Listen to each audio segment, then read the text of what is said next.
قرآن نو سینے لا تینو دیوے رب شفا کر اس دی حمد و ثنا جیڑا دنیا دا دادا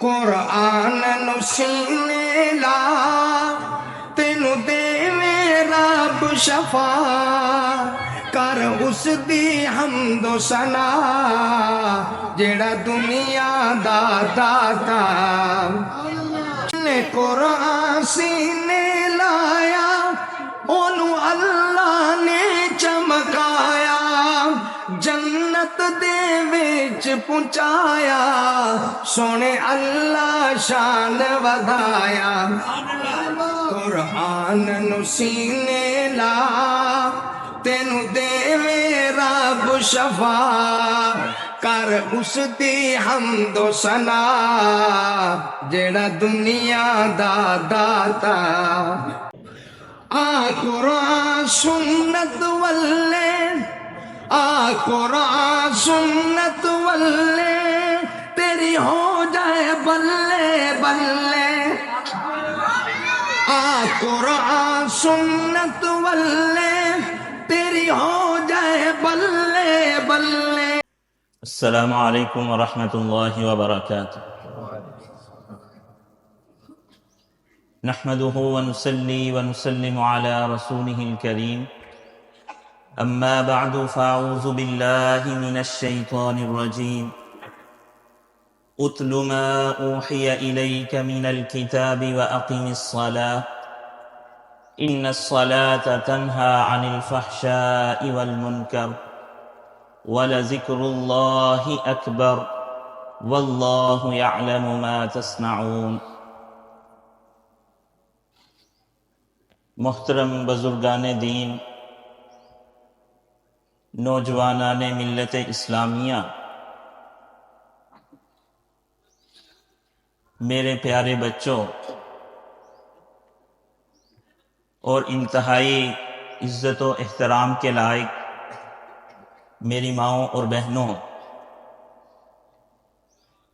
میں سب سے پہلے شکر گزار ہوں جناب پروفیسر احمد ندیم صاحب کا، جنہوں نے مجھے آپ سے ملاقات کا شرف بخشا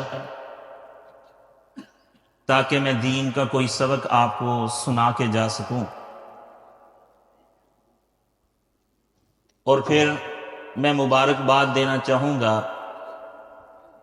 ان تمام والدین کو جنہوں نے اپنی پوری محنت کے ساتھ اپنے بچوں کو مسجد توحید کے اندر بھیجا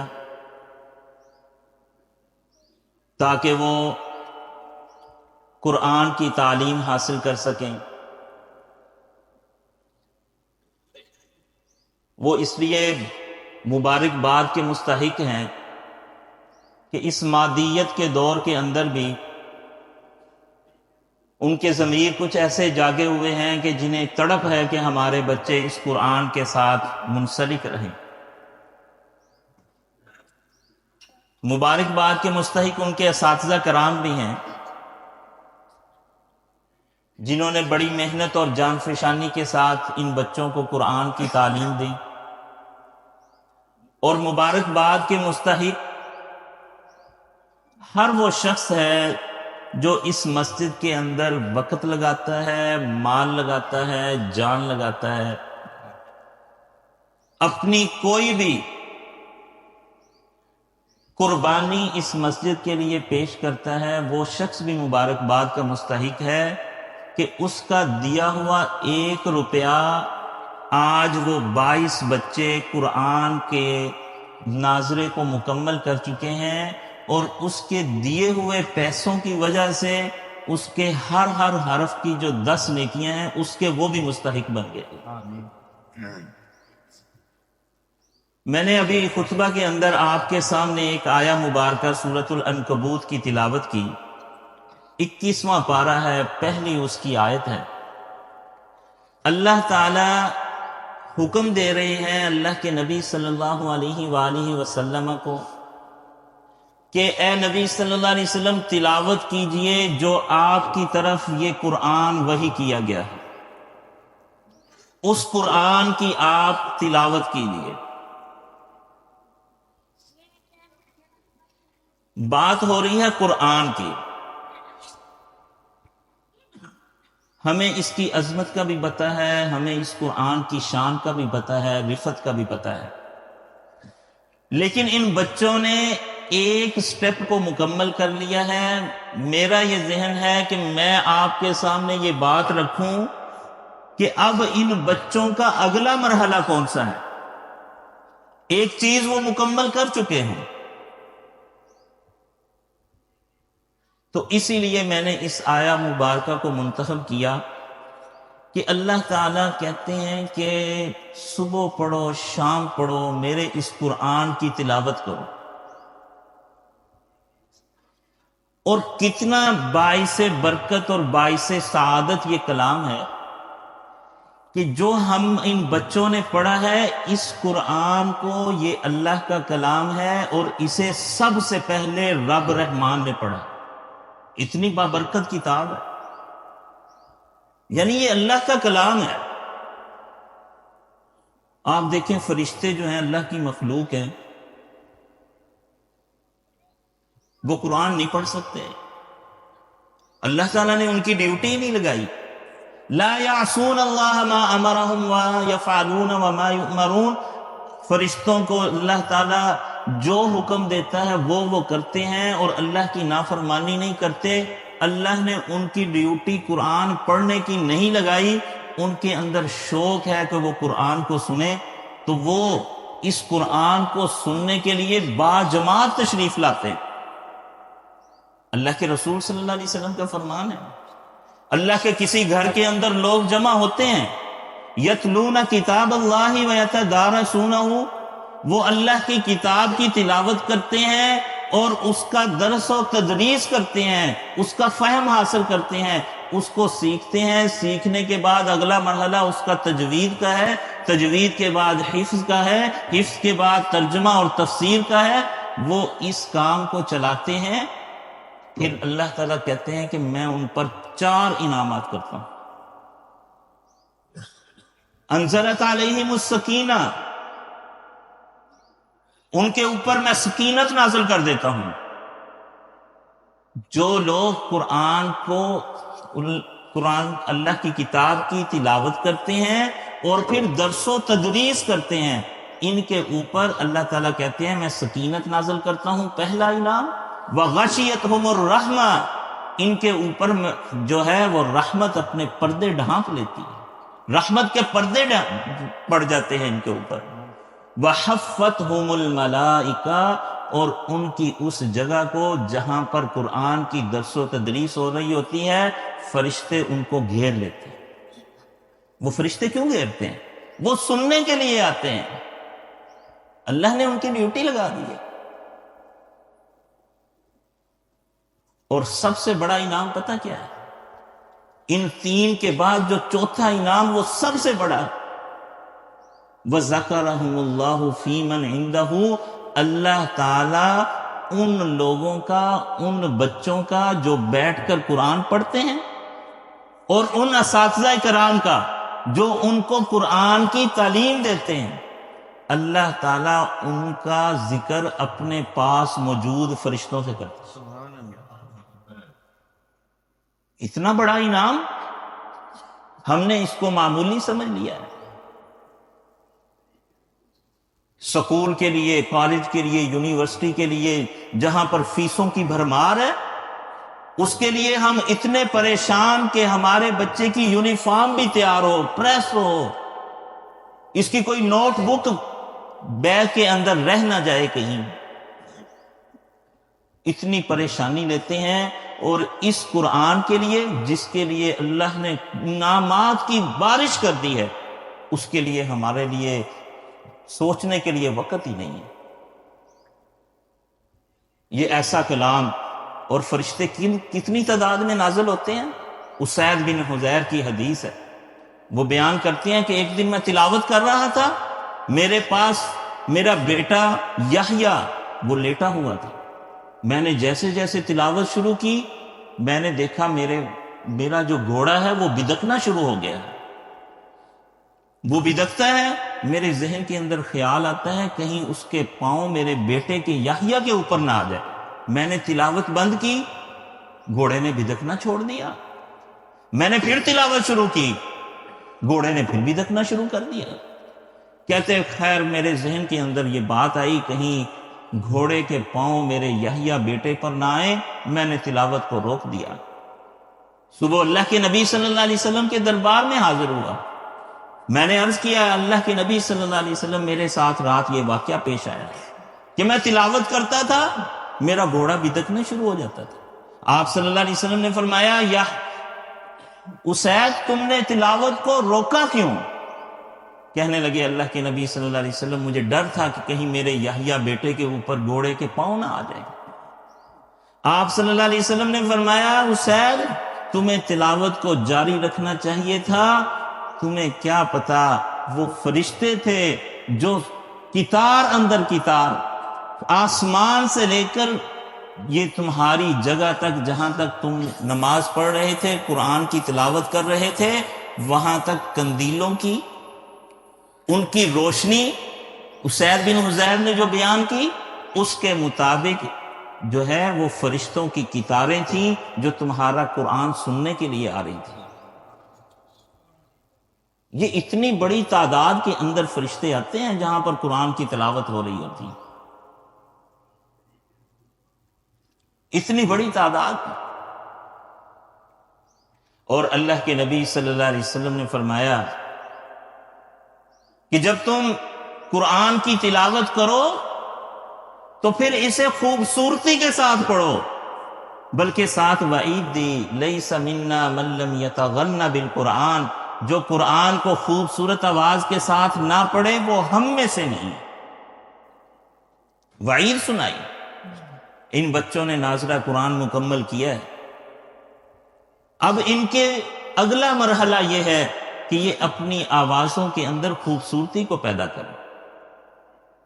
ان گانے، ان ڈراموں، ان فلموں اور اس سوشل میڈیا پر ٹائم ضائع کرنے کی بجائے اپنے موبائل کے اندر مختلف قرائے کرام کی تلاوت کو سنیں اور اپنی آوازوں کو بہتر سے بہتر بنائیں.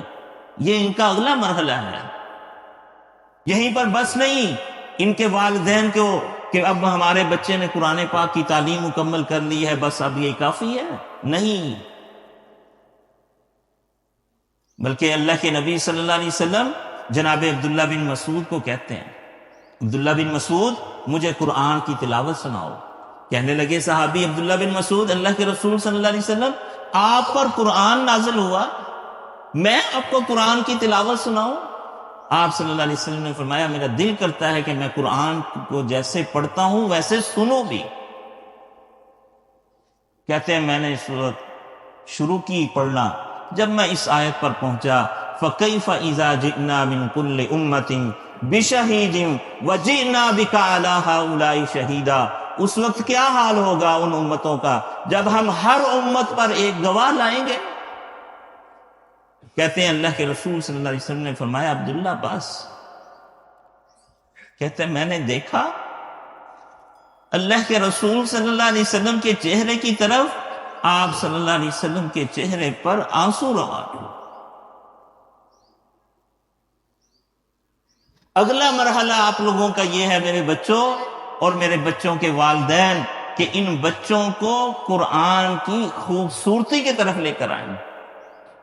صحابی بیان کرتے ہیں اللہ کے رسول صلی اللہ علیہ وسلم نے عشاء کی نماز میں والتین والزیتون پڑھی، میں نے اس سے خوبصورت آواز سنی نہیں تھی. بلکہ حدیث کے اندر آتا ہے اللہ کے نبی صلی اللہ علیہ وسلم کا فرمان ہے کہ اللہ تعالی اپنے نبیوں کی تلاوت سننے کے لیے اپنے کان کو توجہ کے ساتھ سنتا ہے، اپنا کان لگاتا ہے جب نبی تلاوت کرتے ہیں. کیوں؟ ان کی آواز بڑی خوبصورت ہے. جناب ابو موسیٰ اشعری کو بیان کیا، کہا ابو موسیٰ اشعری تجھے اللہ نے آل داؤد کی جو خوبصورت آواز ہے ان میں سے حصہ دیا، یہ آپ کا میرے بچوں اور میرے بچوں کے والدین، یہ آپ کا اگلا مرحلہ ہے کہ اپنے بچوں کو قرآن کا جہاں پر ناظرہ پڑھایا ہے، اب ان کے اگلے مرحلے کے اندر ان کی آوازوں کو خوبصورت بنایا جائے۔ اور پھر الماہر بالقرآن مع السفرۃ الکرام البررہ، ان کو تجوید کے اصول سکھائے جائیں، ان کو تجوید کے قواعد پڑھائے جائیں۔ کیوں؟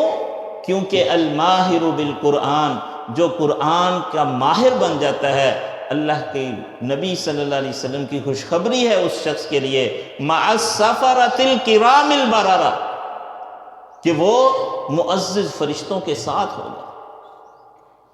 میدان محشر، تنہائی، تاریکی، اور کتنا خوش نصیب ہے وہ شخص، کتنا خوش نصیب ہے وہ شخص جس کا قرآن کے ساتھ تعلق ہے، اور قرآن کو وہ اچھے طریقے سے پڑھتا ہے، خوبصورت آواز سے پڑھتا ہے، تجوید کا لحاظ رکھتے ہوئے پڑھتا ہے، مخارج اور اصول کا لحاظ رکھتے ہوئے۔ اس کا سفر کل قیامت والے دن معزز فرشتوں کے ساتھ ہوگا۔ یہ محترم بھائیوں، قرآن بہترین ساتھی ہے، بڑا ہی وفادار ساتھی ہے۔ اس وفادار ساتھی نے، قرآن نے، مخلص ساتھی نے کل قیامت والے دن آپ کے کام آنا ہے۔ اقرأ القرآن فإنه یأتی یوم القیامت شفیعا لأصحابہ، قرآن پڑھا کرو، فإنه یأتی یوم القیامہ، یہ قرآن کل قیامت والے دن شفیعا، سفارشی بن کر آئے گا، لأصحابہ، اپنے ساتھی کا۔ قرآن کا ساتھی کون ہے؟ جو اسے دن کو بھی پڑھتا ہے، رات کو بھی پڑھتا ہے۔ فَهُوَ يَقُومُ بِهِ آنَاءَ اللَّيْلِ وَآنَاءَ النَّهَارِ، یہ رات کی تاریکی کے اندر جب لوگ سوئے ہوتے ہیں، یہ اللہ تعالیٰ کو اللہ کا کلام سنانے کے لیے کھڑا ہو جاتا ہے، جب کوئی دیکھ نہیں رہا ہوتا۔ اقرأ القرآن، کل قیامت والے دن یہ سفارشی بن کر آئے گا۔ آپ صلی اللہ علیہ وسلم نے فرمایا قرآن کے اندر ایک 30 آیات والی سورت ہے، جو اس کو پڑھتا ہے وہ سورت کل قیامت والے دن اس وقت تک اس کو چھوڑے گی نہیں جب تک اسے جنت میں داخل نہ کر دے۔ یہ تعلق بالقرآن ہے۔ قرآن تو ہم نے پڑھ لیا، اب آگے عمل کی باری ہے۔ اس قرآن کے ساتھ تعلق کو اور زیادہ جوڑنے کی باری ہے۔ آپ صلی اللہ علیہ وسلم نے فرمایا وہ 30 آیات والی سورت سورۃ الملک ہے۔ تبارک الذی بیدہ الملک وہو علی کل شیء قدیر۔ اس کے ساتھ، قرآن کے ساتھ تعلق کو جوڑنا ہے، اور تعلق کو جوڑنے کے لیے قرآن کو دن بھی پڑھنا ہے، رات بھی پڑھنا ہے، اپنی نمازوں کے اندر بھی پڑھنا ہے، اللہ کو سنانے کے لیے بھی پڑھنا ہے، جہاں پر کوئی ریاکاری نہیں ہوگی، کوئی دکھلاوا نہیں ہوگا۔ صرف یہ ذہن کے اندر ہو کہ میں نے آگے استاذ کو پڑھ کر سنایا تھا، آگے میں نے اپنے والدین کو پڑھ کر سنایا ہے، اپنے دوستوں کو پڑھ کر سنایا ہے، اب میں اللہ کو پڑھ کر سناؤں گا۔ رشتہ تو جوڑیے اس قرآن کے ساتھ، کل پھر دیکھیے کیسے یہ آپ کا سفارشی بن کر آتا ہے۔ آپ صلی اللہ علیہ وسلم نے فرمایا 2 صورتیں ہیں، 2 نور ہیں قرآن کے اندر، سورۃ البقرہ اور سورہ آل عمران، ان کو پڑھا کرو، یہ یجادلانی صاحبانی، یہ دونوں صورتیں کل قیامت والے دن اللہ تعالیٰ سے جھگڑا کریں گی۔ کس بات پر؟ کہ یا اللہ یہ مجھے پڑھا کرتا تھا، اسے تو جہنم کے اندر کیوں داخل کر رہا ہے، اسے تو جنت کے اندر داخل کر۔ یجادلانی، یہ جھگڑا کریں گی یہ دونوں صورتیں۔ اچھا کس کے لیے جھگڑا کریں گی؟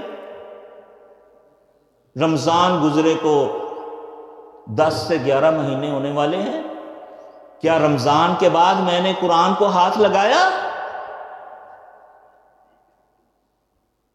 یہ آئینہ ہے، آئینے کے سامنے خود کھڑے ہو کر اپنے آپ سے سوال کیجئے کہ ان 10 مہینوں میں نے قرآن کی کتنی تلاوت کی ہے؟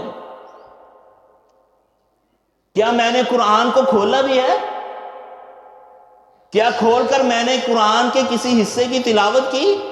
اللہ تعالیٰ تو فرما رہے ہیں کہ پہلی 2 صورتیں ہیں بقرہ اور آل عمران، جو ان کو پڑھے گا یہ دونوں صورتیں میرے پاس جھگڑا کریں گی کہ اس بندے کو جہنم کے اندر داخل نہیں کرنا، اس کو جنت کے اندر داخل کرنا ہے۔ تو مجھے 10 ماہ ہو گئے ہیں، میں نے سورۃ البقرہ کا الف لام میم نہیں پڑھا ابھی تک۔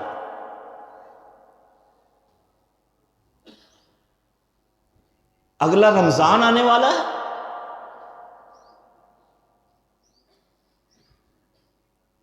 محترم بھائیوں، یہ بڑا وفادار ساتھی ہے یہ قرآن، اس کے ساتھ دوستی لگا لیجئے۔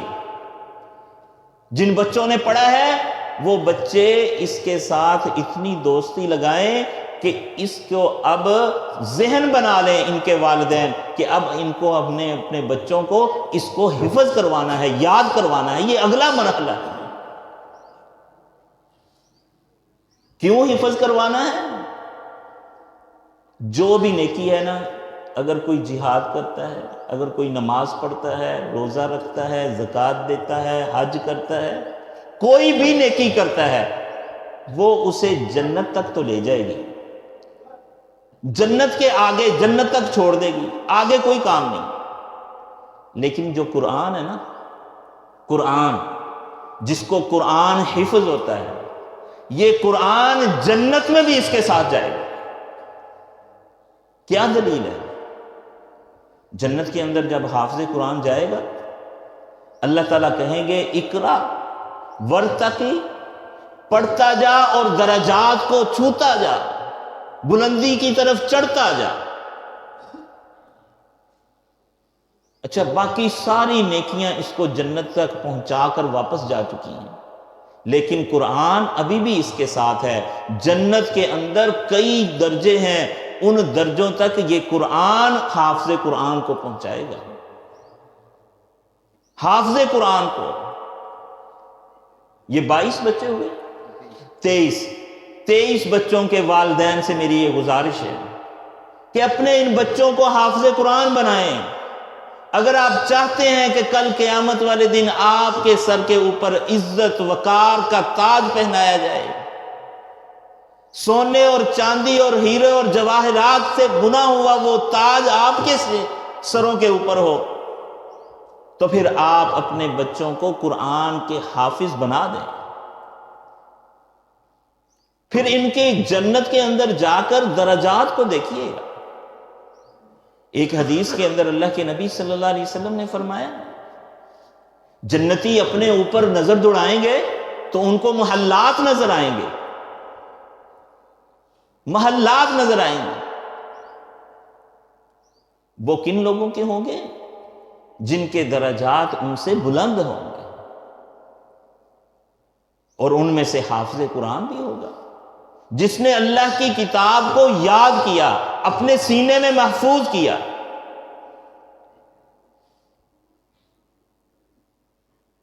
تو میری یہ آپ لوگوں سے درخواست ہے کہ اس تعلق بالقرآن کا ایک مرحلہ یہ بھی ہے کہ آپ اپنے بچوں کو قرآن کا حافظ بنا دیں۔ یہاں پر بزرگ بھی بیٹھے ہیں۔ یہ جو حدیث ہے نا، اللہ کے نبی صلی اللہ علیہ وسلم کا فرمان، الماہر بالقرآن مع السفرۃ الکرام البررہ، اس کا اگلا حصہ یہ ہے کہ ایک ایسا آدمی جو اٹک اٹک کر پڑھتا ہے، اس کی زبان موٹی ہو چکی ہے، اس کی زبان کے اوپر لفظ نہیں چڑھتے، اللہ تعالیٰ فرماتے ہیں کہ اس کے لیے 2 اجر۔ کس وجہ سے؟ ایک وہ قرآن کی تلاوت کر رہا ہے، دوسرا اس کے لیے کوشش کر رہا ہے۔ اللہ تعالیٰ کے پاس تو بیش بہا خزانے ہیں، صرف ہم لوگ ہی دنیا کے اندر اتنے کھبے پڑے ہیں کہ اس قرآن کے ساتھ ہمارا ریلیشن، ہمارا تعلق ٹوٹ چکا ہے۔ ایک آدمی آیا تھا اللہ کے نبی صلی اللہ علیہ وسلم کے پاس، اعرابی تھا، بوڑھا تھا. اس نے آ کر عرض کیا اللہ کے نبی صلی اللہ علیہ وسلم، میری زبان جو ہے اب میرا ساتھ نہیں دیتی، میرا جسم زیر و زبر ہو چکا ہے، میں بڑا لاغر ہو چکا ہوں، مجھ سے قرآن کی تلاوت نہیں ہوتی، میرے لیے کیا حکم ہے؟ آپ صلی اللہ علیہ وسلم نے اسے 5 کلمات کے بتائے. آپ صلی اللہ علیہ وسلم نے فرمایا یہ قرآن کا بدل ہے، یہ قرآن کا بدل ہے. وہ 5 کلمات کیا تھے؟ سبحان اللہ والحمد للہ ولا الہ الا اللہ واللہ اکبر ولا حول ولا قوت الا باللہ. اس نے کہا اللہ کے نبی صلی اللہ علیہ وسلم ابھی جلدی نہ کیجئے. اعرابی تھا، اعرابیوں کے اندر جو ہے وہ جرأت زیادہ ہوتی ہے. کہنے لگا اللہ کے نبی صلی اللہ علیہ وسلم جلدی نہ پڑھیے، مجھے ساتھ ساتھ ملا کر پڑھیے. آپ صلی اللہ علیہ وسلم نے فرمایا سبحان اللہ، اس نے اپنی ایک انگلی کو بند کر لیا. پھر فرمایا والحمدللہ، اس نے اپنی دوسری انگلی کو بند کر لیا. پھر فرمایا ولا الہ الا اللہ، اس نے اپنی تیسری انگلی کو بند کر لیا. آپ صلی اللہ علیہ وسلم نے فرمایا پڑھو واللہ اکبر، اس نے واللہ اکبر پڑھ کر اپنی چوتھی انگلی کو بند کر دیا. اور پھر ولا حول ولا قوت الا باللہ پڑھا. اس نے جب اپنی مٹھی کو بند کیا، کہنے لگا اللہ کے نبی صلی اللہ علیہ وسلم یہ سب تو رب کے لیے ہے، میرے رب کے لیے ہے، میرے لیے کیا ہے اس میں؟ آپ صلی اللہ علیہ وسلم نے فرمایا اچھا تیرے لیے بھی ہے. آپ صلی اللہ علیہ وسلم نے اپنے دوسرے ہاتھ اٹھایا اور فرمایا یہ پڑھو اللہم اغفر لی وارحمنی واہدنی وعافنی وارزقنی. جب یہ 5 لفظ بتائے نا، کہنے لگا اللہ کے نبی صلی اللہ علیہ وسلم ابھی ٹھہریے، جلدی نہ کیجئے، مجھے دوبارہ پڑھائیے. اس نے بھی اپنا ہاتھ آگے کیا جو بایاں ہاتھ تھا، اور اس پر اللہم اغفر لی وارحمنی واجبرنی وارفعنی واہدنی پڑھ کر مٹھی کو بند کر لیا. اب دونوں ہاتھوں کی مٹھیوں کو بند کیا ہوا ہے اور جا رہا ہے، مسجد سے نکل رہا ہے، مسجد نبوی سے. اللہ کے نبی صلی اللہ علیہ وسلم نے فرمایا تم نے اس اعرابی کو دیکھا ہے؟ آیا خالی ہاتھ تھا اور لے کر خیر کے خزانے جا رہا ہے. اچھا خیر کے خزانے، میں اپنی بات کی طرف آتا ہوں. آپ صلی اللہ علیہ وسلم نے فرمایا یہ قرآن کا بدل ہے، قرآن نہیں ہے، قرآن کا بدل ہے. تو اس قرآن کے بدل کو آپ صلی اللہ علیہ وسلم نے خیر کے خزانے فرمایا. جو ہو ہی قرآن، جس کو بندہ قرآن پڑھے، وہ کتنے خیر کے خزانے ہوں گے. تو اس قرآن کو یاد کرنا ہے، اس قرآن کو یاد کرنا ہے. یہ کلام اللہ ہے، اللہ کا کلام ہے. دیکھیے اللہ کا کلام ہے نا، کن کن ہو جا، تو یہ کائنات بن گئی پوری. اس اللہ کے ایک کن کہنے سے پوری کائنات بن گئی. ہمارے لیے اس کے اندر سب کچھ ہے. اور جو اللہ کا پورا کلام پڑھے، اللہ کا پورا کلام پڑھے الحمد سے لے کر والناس تک، تو اس کے لیے کتنی زیادہ اللہ کی جو ہیں وہ نوازشیں ہوں گی اور انعامات ہوں گے. تو میرے لیے جو میں تعلق بالقرآن کی اہمیت کے ساتھ جو آپ کو مراحل بتا رہا ہوں، ان میں یہ ہے کہ بچوں کو قرآن کا حافظ بنا دیں، قرآن یاد کرنے والا بنا دیں. یہ آپ کے لیے صدقہ جاریہ بن جائے گا. او ولد صالح یدعو لہ، جب ہر بندے نے مرنا ہے، ایک دن جانا ہی جانا ہے. پیچھے کوئی ایسی کمائی چھوڑ جائیں، ایسی اولاد چھوڑ جائیں جو کل جب آپ منو مٹی تلے ہوں وہ آپ کے لیے دعا کرے، اور آپ حدیث کے مطابق اللہ تعالیٰ سے پوچھیں اللہ یہ میرا درجہ کیوں بلند ہوا. اللہ تعالیٰ پھر آپ سے مخاطب ہو کہ پیچھے تیری اولاد نے تیرے لیے دعا کی ہے. رب اجعلنی مقیم الصلاۃ ومن ذریتی ربنا وتقبل دعا ربنا اغفر لی ولوالدی وللمؤمنین یوم یقوم الحساب پڑھا ہے تیری اولاد نے.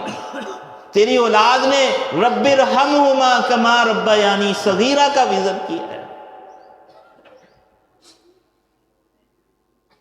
چھوڑ جائیں اپنی اولاد کو ایسی کو جو آپ کے پیچھے دعائیں کرنے والی ہیں۔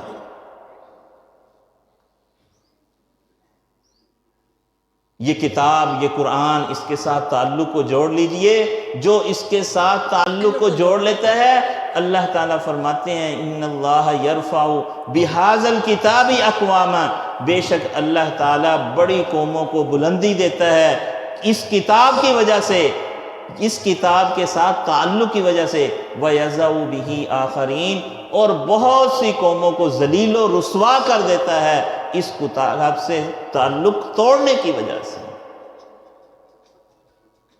یہ قرآن، القرآن حجت لک او علیک، محترم بھائیو، اگر ہم یہ قرآن کی تلاوت نہیں کریں گے، قرآن کے مفہوم کو نہیں سمجھیں گے، اس کی تفسیر نہیں پڑھیں گے، اس قرآن کے ساتھ تعلق کو نہیں جوڑیں گے، تو یہ قرآن جہاں پر ہمارے لیے سفارشی بنے گا، وہاں پر ہمارے لیے یہ وبال جان بھی بن جائے گا۔ یا تو یہ قرآن حجت لک ہوگا، تیرے لیے دلیل بن جائے گا، او علیکا، یا تیرے خلاف دلیل بن جائے گا۔ جو بندہ اس قرآن کو چھوڑ دے گا، اس قرآن کے ساتھ تعلق کو نبھانا پڑے گا اگر ہم کل قیامت والے دن اللہ کی جنت کے اندر داخل ہونا چاہتے ہیں۔ آپ صلی اللہ علیہ وسلم نے فرمایا، جو شخص اس قرآن کو اپنے آگے رکھتا ہے اور اس قرآن کے پیچھے پیچھے چلتا ہے، کل قیامت والے دن یہ قرآن اس کی قیادت کرتے ہوئے اسے جنت کے اندر داخل کر کے آئے گا۔ اور جو قرآن کو پیچھے رکھتا ہے اپنی دنیا کی زندگی کے اندر، اور ہم کب رکھتے ہیں پیچھے قرآن کو؟ جب خوشی کا موقع آتا ہے، جب غمی کا موقع آتا ہے، جو بات ہمارے دل کو لگے نا، اس وقت ہم قرآن کو پیچھے چھوڑ دیتے ہیں، اپنی مرضی، اپنی من، اس وقت ہم نے قرآن کو پیچھے چھوڑ دینا ہے۔ اور آپ صلی اللہ علیہ وسلم نے کیا فرمایا؟ پھر قرآن، جو بندہ اس دنیا کے اندر قرآن کو اپنے پیچھے چھوڑ دیتا ہے، اب کل قیامت والے دن یہ قرآن پھر اس کو جہنم کے اندر چھوڑ کے آئے گا۔ حجت لک، یہ قرآن یا تمہارے لیے دلیل ہوگا، او علیکا، یا تمہارے خلاف دلیل ہوگا۔ میری محترم بھائیوں سے اور میری بہنوں سے گزارش یہی ہے کہ اپنی اولاد کو اس قرآن کا حافظ بنا دیں، اس قرآن کو یاد کرنے والا بنا دیں۔ دنیا بھی سنور جائے گی اور انشاءاللہ تعالی آخرت بھی سنور جائے گی۔ میں آخر میں دعا کرتا ہوں اپنے تمام بھائیوں کے لیے جن کے بچوں نے اس قرآن کو مکمل کیا، اللہ تعالیٰ جو ہے ان کا پڑھا ہوا اور جو ان کی ہر حرف کی جو 10 نیکیاں ہیں وہ ان کے والدین کو، ان کے اساتذہ کرام کو اور اس مسجد کی انتظامیہ کو اللہ تعالیٰ اس کا پورا اجر و ثواب دے۔ اقول قولی ھذا استغفر اللہ لی ولکم ولسائر المسلمین۔